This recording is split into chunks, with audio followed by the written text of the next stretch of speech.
윤석열 대통령에 대한 헌법재판소 탄핵심판 선고를 앞두고 찬반 대결이 치열한 가운데 탄핵 완성에 힘을 모아야 한다고 목소리를 높이고 있는 박용진 전 더불어민주당 의원, 재선 국회의원, 더불어민주당 대변인, 더불어민주당 당대표 비서실장 역임, 당내 대통합을 통해 정권 교체를 이뤄야 한다고 강조. 대선 과정은 최대한 확장할 수 있는 방식대로 확장을 해야 됩니다. 최대한 넓게, 운동장 넓게 쓰면서 경기를 이길 수 있도록 해야 된다고 생각합니다. 박용진 전 의원이 생각하는 향후 전국 전망, 집중 분석합니다. 윤석열 대통령에 대한 헌법재판소의 탄핵심판 선고가 예상보다 늦어지고 있습니다. 역대 대통령 탄핵심판 중 최장 평의 기록을 세우게 됐는데요. 전국 곳곳에서 탄핵 찬반 집회를 열며 여론전이 이어지고 있습니다. 박용진 전 더불어민주당 의원과 얘기 나눠보겠습니다. 박 전 의원님 안녕하십니까? 오랜만에 뵙습니다. 네, 윤석열 대통령에 대한 헌법재판소의 탄핵심판 선고가 늦어지고 있습니다. 이번 주 예상들을 많이 하던데요. 현재 탄핵심판 선고 전망 어떻게 보고 계세요? 원래 다들 14일이라고들 입을 모았었잖아요. 네. 저희 전문가도 아니고 지금 대한민국의 헌법 관련 전문가들이라고 해도 다들 너도 모르고 나도 모르는 상황이라 네. 그냥 제 바람을 말씀드리는 수밖에 없을 것 같은데, 저는 우리 헌재 재판관 8분이 손톱만큼의 애국심이라도 있으시면 네.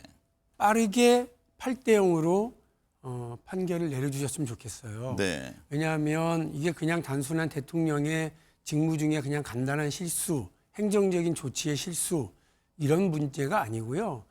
군인을 동원해서, 그리고 심지어는 본인이 헌법재판소 변론 과정에서 야당이 말을 잘 안 들어서 이렇게 했다고 얘기하는 거 아닙니까? 네. 대한민국 지난 70년 동안 야당이 말 안 듣고 그런 야당이 한두 번 있었습니까?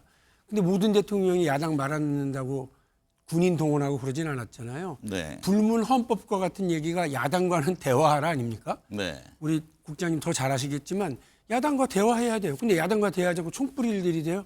저는 뭐 이런 섬뜩한 일을 했던 분이 이렇게 질질 끌어서는 국론 분열만 일으킬 거다 이렇게 생각합니다. 네.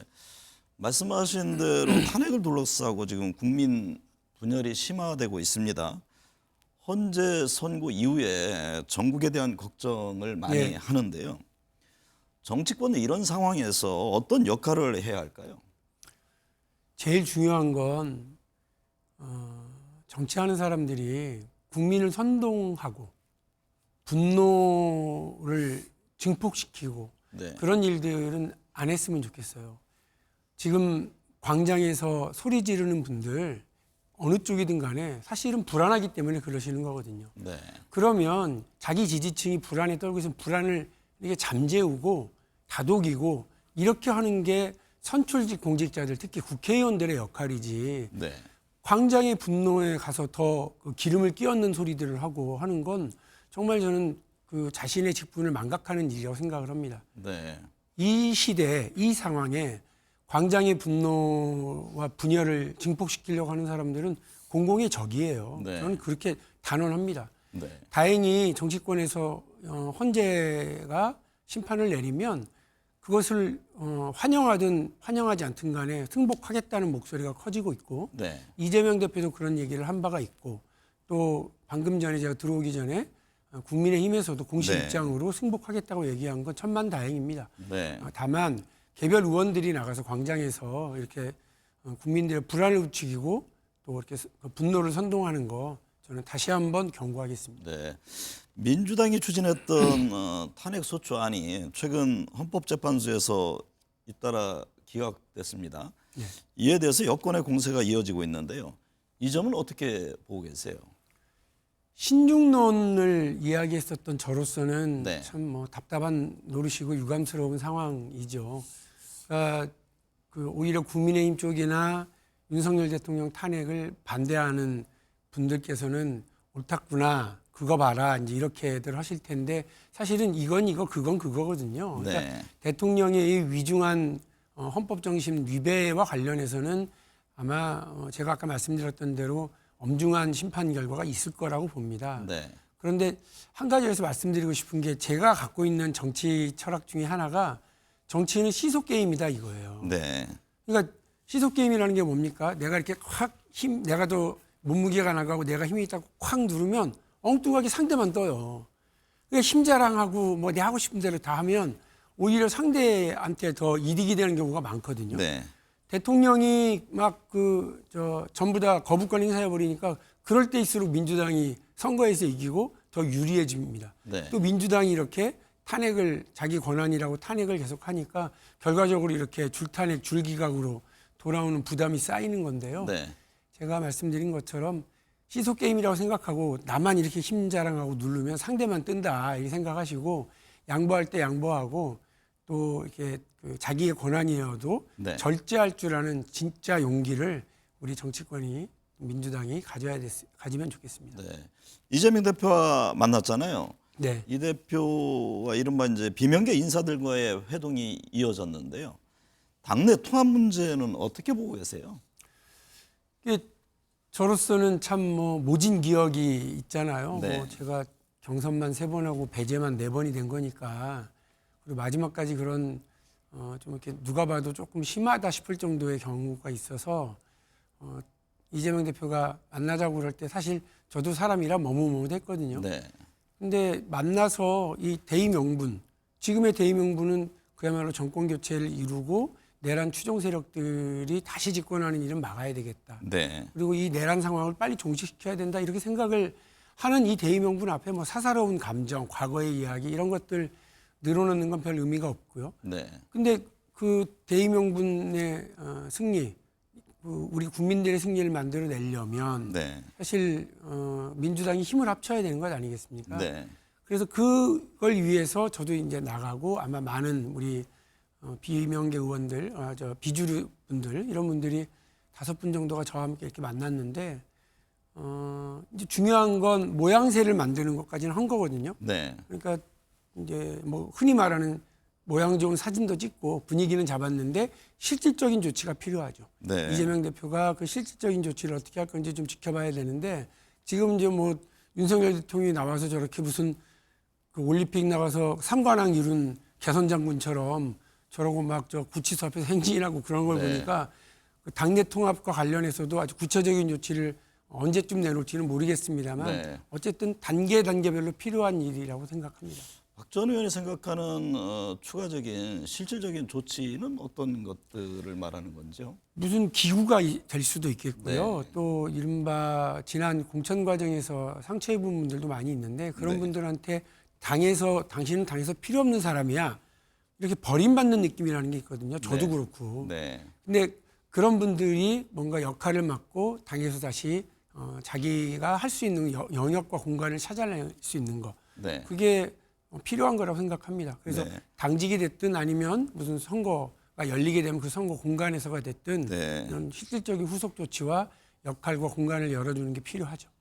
이 대표가 그 체포동의안 가결 때 당내 일부가 검찰과 내통했다는 발언과 관련한 논란에 대해서 그건 저의 부족함이라면서 지나간 일이라고 생각하고 아쉽고 미안하다 이런 입장을 냈습니다. 네.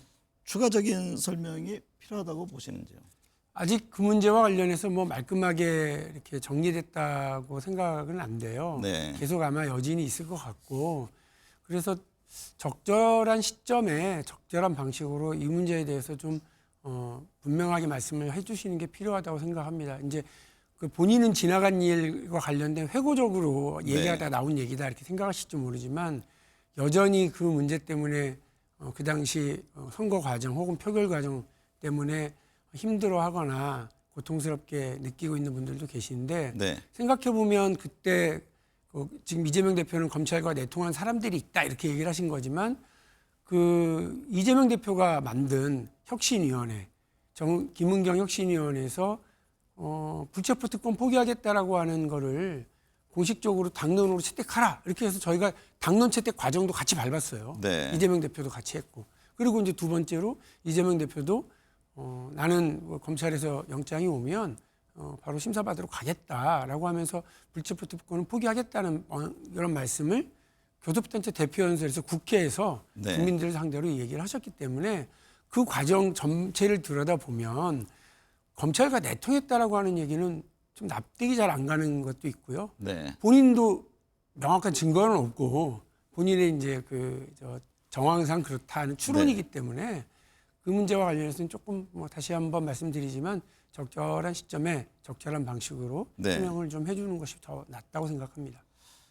박 전 의원은 그 대선 승리를 위해서 통합의 필요성을 강조했습니다.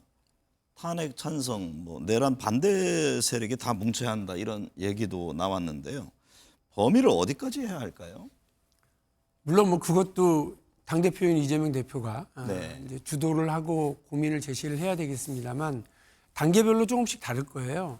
지금 단계는 저는 민주당 내 당내 통합이다. 네. 그래서 아까 말씀드린 것처럼 네, 네. 또 다른 오해를 쌓고 있는 이른바 그 불체포 특권 포기와 관련된 검찰 내통 발언은 명확하게 다시 한번 정리를 해주는 게 필요하다. 그래야 당내 통합이 도움이 된다. 네. 두 번째로는 지난 총선 과정에서 이렇게 갈등을 빚다가 당을 나간 세력과 사람들이 있습니다. 네. 이제 그분들과의 이제 또 통합과 확장이 필요할 때고요. 네. 마지막 단계에서는 저는 이번 대통령 선거 조기 대선이 51대 49이라는 아슬아슬한 그 승리였으면 절대 안 된다 생각합니다. 네.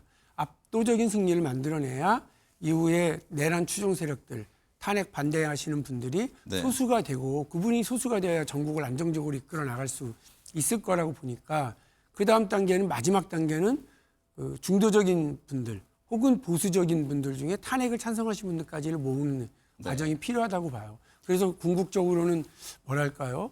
이 연합정부 분위기를 네. 탄생시켜서 그렇게 정부가 이제 앞장서 나가야지 안 그러면 집권하고 그 다음 날부터 계속 또 다른 탄핵을 요구하고 또 다른 정권 퇴진을 요구하는 목소리가 생겨나 버릴 테니까 저는 그런 걸 아예 잠재우기 위해서는 아예 확장적이고 아예 최대 다수를 만들어내는 그런 연합이 필요하다고 봅니다. 이낙연 전 총리는 이재명 대표 역시 청산 대상이라고 지금 밝히고 있습니다. 최근에는 만난다 해도 할 수 있는 일이 별로 없어 보인다면서 선을 긋고 있던데요. 함께 할 수 있을까요? 그러게요. 저는 장기적으로는 네. 필요할 수 있다고 생각하고 아까 제가 말씀드렸던 그 네. 단계가 있는데요. 지금은 당내 통합도 아직 깔끔하게 되지는 않았다고 저는 봅니다. 네. 그런데 어쨌든 당 안에 당을 떠나지 않고 본인이 남아서 역할을 하겠다고 하시는 분들이 많이 계시는데 네. 그분들을 먼저 이렇게 좀 세우는 작업이 필요한 것 같고 그러니까 제가 말씀드렸던 그 두 번째 단계 네. 세미래라든지 혁신 쪽으로 나간 분들 이런 분들까지도 다 생각을 해서 또 다른 그림이 좀 만들어질 필요가 있는데 그 단계는 아마 탄핵이 좀 완성되고 나서 조기 대선이 본격화 시작되면 네. 본격적인 얘기가 진행될 수 있겠죠. 조기 대선이 이뤄질 경우에 대선 후보 경선 방식에 대한 논의도 있을 것으로 보이는데요. 주자들 간에 분명한 견해 차이가 있고 또 앞서 이제 말씀하신 통합 관련해서도 조기 혁신당이라든가 범야권 연대를 이룰 경우에 각각 요구하는 부분이 분명히 있을 겁니다. 예를 들면 오픈 프라이머리 완전 국민 경선제가 필요하다고 보세요? 제가 사실 이재명 대표 만났을 때 그 얘기를 했어요. 네. 그러니까 경선에 대한 구체적인 룰 얘기는 안 했습니다만 경선 관련해서 지금 탄핵 국면이라 탄핵이 완료되지도 않았는데 대선 얘기를 하는 건 좀 웃긴 거 아니냐 이렇게 보는 분들도 계시니까 그 조금은 그냥 비공개로 네. 민주당 안에서 누구누구 나올 사람들의 대략 있으니까 그분들한테 경선과 관련된 이견을 좀 듣고 의견을 모으는 과정을 좀 가지시는 게 어떠냐 그리고 통 크게 받는 게 어떠냐 이런 말씀을 제가 드렸고 네. 본인도 그렇게 해보겠다고 얘기를 했는데 그런 얘기가 본격적으로 진행되기도 전에 지금 윤석열 대통령이 다시 이렇게 석방돼서 나오면서 네. 그런 논의하는 것 자체가 조금 우습게 돼버렸어요. 네. 다른 분들이 그 국민 경선 완전 국민 경선 이렇게 이야기를 하시고 개방형으로 가자고 하는데 저는 민주당의 경선이 역동적이어야 되고요. 또 이렇게 어떤 컨벤션 효과도 나고 시너지 효과를 만들어내려면 그 역동성이 있어야 되는데 지금 봐서는 워낙 원사이드하게 이재명 대표가 앞서 나가는 걸로 보이니까 네. 허나만한 경선 혹은 추대 경선 뭐 이렇게 되지 않을까 하는 우려가 있잖아요. 네. 그런 우려를 씻기 위해서라도 뭔가 이렇게 좀 역동적인 모습을 만들기 위해서 이 경선 과정에 좀 다양한 방식을 좀 생각할 필요는 있겠다 싶어요. 근데 또 반론도 있잖아요. 뭐 정당주의 훼손이라든가 또 역선택 우려 여러 가지 또 문제 제기를 하는 물론 분들이 있습니다. 있죠. 네. 근데 이런 얘기를 조금은 하긴 해야 되는데 지금 상황이 워낙 엄중하니까 다들 말을 못 꺼내고 있거든요. 이것도 역시 탄핵의 뭐 8대0 파면 결정이 나오고 그러면 그 다음 날부터 바로 네. 좀 이야기들이 좀 들어갔으면 좋겠어요. 최근 이재명 대표가 중도 보수론을 강조하고 있습니다. 뭐 상속세라든가 종합부동산세 완화 등 각종 이제 경제 정책을 제시하는가 하면 기업인들과 잇따라 해동행을 통해서 성장 동력을 강조합니다. 이에 대해서 뭐 우클릭 행보다 이런 해석이 나오기도 하던데요. 이 대표의 움직임은 어떻게 보고 계세요? 제가 여기서 분명히 말씀드릴 게 네. 있는데요. 박용진은 사실은 이제 진보 정당 활동을 했고 네. 진보적인 베이스를 가지고 있는 정치인이지만요. 그 경제의 성장과 기업을 지원하는 일을 우클릭이라고 생각하는 건 결연히 반대합니다. 네. 그건 말이 안 되는 거예요. 네. 김대중 대통령, 노무현 대통령, 문재인 대통령 시절에 그 정부가 민주당의 정부가 진보 정부가 경제 성장을 포기했나요? 네. 혹은 기업 지원을 안 했나요? 그거 말이 안 되는 얘기입니다.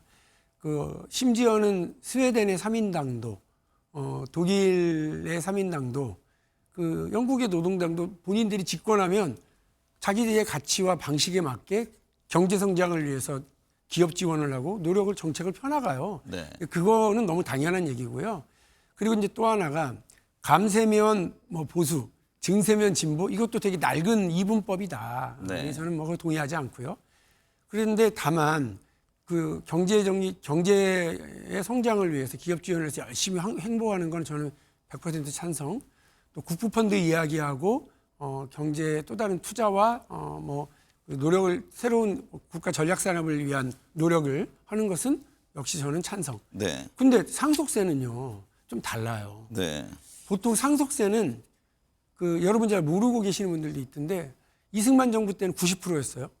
박정희 정부 시대 때는 70%였습니다. 네. 근데 지금 많다 하지만 그때가 훨씬 많았고요. 그래서 보수 진보에 무관하게 이거는 부의 대물림 그리고 사회적 양극화를 조금 완화하기 위한 네. 이런 조치이고요. 뭐 제일 또 두 번째는 그 세수 확보를 위한 노력이었다고요. 네.